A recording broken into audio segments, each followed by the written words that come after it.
Salut à tous, c'est Motard Geek pour We Are FPV. Nouvelle vidéo entre guillemets comparative de caméra avec une petite caméra HD que j'ai acheté sur Banggood à 19 €, la Hawkeye Firefly. On m'en avait dit du bien sur les réseaux sociaux, Facebook, je sais plus quel post sur la page. Donc je me rappelle même plus de l'auteur, donc s'il se reconnaît, qu'il n'hésite pas à le mettre dans les commentaires. Du coup je l'ai acheté, je vais la monter sur mon Flowride, comme ça on comparera à la session 5, même s'il n'y a pas trop lieu, ça permettra quand même d'avoir un point de comparaison. Et ensuite je la mettrai sur l'Acrobat pour pouvoir comparer à la Caddx Turtle. Voilà, on se retrouve avec les images et en conclusion à la fin de celle-ci.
Donc avant de vous dire ce que je pense de cette petite caméra, je vais quand même vous montrer rapidement le packaging et son fonctionnement.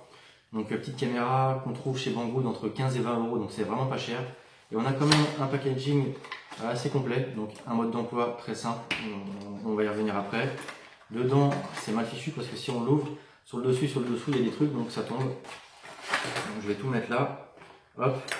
Donc, niveau accessoires, on a des supports un peu comme on retrouve hop, sur les GoPro pour fixer principalement quand on fait du sport, sur un casque de moto, voilà, là, avec du scotch double face. Donc voilà, des trucs qu'on n'utilise pas lorsqu'on fait du drone, enfin généralement pas, encore des petits accessoires. Ensuite on a un câble qui sert notamment à charger, c'est du mini USB, c'est pas très pratique.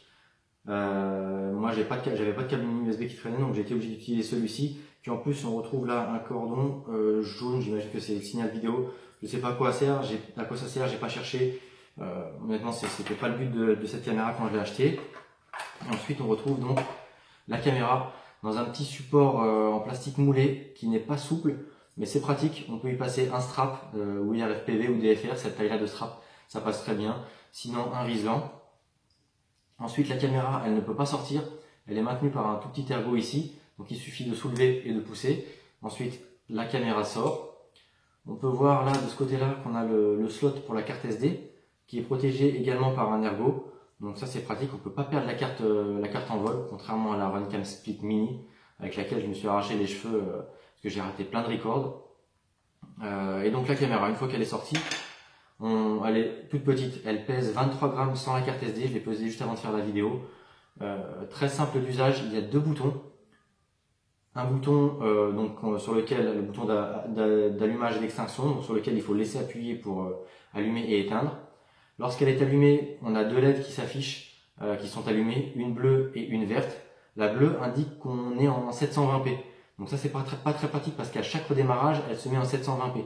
Il faut laisser appuyer quelques secondes sur le bouton M, j'imagine mode, pour basculer en 1080p, donc Full HD 60 fps. 60 fps, j'ai un gros doute, je le remettrai sur la caméra, au montage, je sais pas si c'est 60 ou 30, mais je crois que c'est 60. Et donc lorsqu'on est passé en 1080p, la LED bleue s'éteint, il ne reste plus que la LED verte. Lorsqu'elle est fixe, ça n'enregistre pas. Et si on appuie une pression courte sur le bouton d'allumage, ça lance l'enregistrement tout simplement. Et là, la LED verte se met à clignoter. Et lorsqu'on rappuie sur le bouton d'allumage extinction, un appui court, ça éteint l'enregistrement. Donc c'est tout simple. Et pour éteindre la caméra, on appuie quelques secondes sur le bouton allumage extinction. Donc c'est très simple, juste vraiment pas pratique. Le fait d'avoir à basculer à chaque démarrage de 720p à 1080p. Sans ça, c'est simple à utiliser. Il y a zéro autre réglage, pas de menu, pas d'OSD. C'est très simple. En même temps, c'est une caméra à moins de 20 euros. Donc, contrairement à ce que j'ai dit en intro, on l'a pas mis sur mon Flowride, mais on l'a mis sur le Reverb de Jérémy parce que ses vols sont généralement plus intéressants que les miens. Et sur l'Acrobrat, j'ai pas encore mis la Cadix Turtle dedans. Donc, ce sont des images de Runcam Split que vous avez pu voir. De toute façon, il y avait les légendes. Donc ça change pas grand chose, ça vous permet de vérifier, de comparer à une caméra chère et lourde et à une petite caméra un peu moins chère et surtout embarquée dans le quad avec le flux FPV. Et donc j'ai été surpris parce que j'avais eu l'occasion de tester une SQ11, petite caméra cubique, un peu plus petite que celle-ci, vraiment pas chère non plus sur Banggood et la qualité était horrible, ça saccadait. Là, ça se regarde, c'est pas mal, honnêtement, ça n'a rien à voir avec un DVR, ça a une certaine plus-value pour seulement 20 grammes et quelques en plus sur le quad. C'est loin de la GoPro évidemment. À titre de comparaison, j'ai regardé rapidement les débits. Sur cette petite caméra là, on est aux alentours de 20 mégabits seconde. La Runcam Split, on est aux alentours de 35, alors que la GoPro en 2,7K, on avoisine les 60 mégasecondes. Donc voilà, on peut pas non plus demander la même qualité. De toute façon, le prix n'est pas le même. Quoi qu'il en soit, par rapport à une Runcam Split, il n'y a pas de grosse différence. Je pense que la Runcam Split est un peu plus précise, un peu plus détaillée. Mais ça se vaut dans l'ensemble. Par contre, que ce soit les trois caméras, même la GoPro, gère très mal la lumière en pleine face. La GoPro, ça se démerde mieux quand c'est en flat mode. Nous, on sait pas, en tout cas moi, je sais pas faire de post-prod, donc on filme en GoPro Color Mode. Donc il faut le savoir. En tout cas, cette caméra-là et la Runcam Split, le ciel est blanc dès qu'il y a le soleil et les changements de luminosité sont vraiment pas bien gérés. Sans ça, de toute façon les images parlent d'elles-mêmes, hein, vous pouvez juger et vous faire votre propre avis. c'est une petite caméra qui est pas mal. C'est assez surprenant, je m'attendais vraiment pas à ça. Donc je remercie la personne que j'ai pas retrouvée sur Facebook qui m'a conseillé de l'essayer. J'espère qu'il va regarder cette vidéo là et qu'il se manifestera. Voilà, une bonne petite découverte. Et ça peut du coup remplacer une Runcam Split ou Calyx Turtle que certains pilotes n'aiment pas à cause de la latence. Moi personnellement la latence me gêne pas pour les types de vols que je fais, donc voilà. Mais cette caméra là je vais la garder et je pense que de temps à autre je ferai des petites vidéos avec. Donc n'hésitez pas dans les commentaires à nous dire ce que vous avez pensé des images, des comparatifs et surtout ce que vous pensez de cette caméra, si vous en avez une, si vous comptez en acheter une.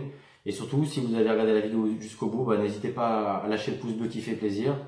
Et sur ce, je vous dis à bientôt sur la chaîne. C'était Motard Geek pour Rouillard FPV.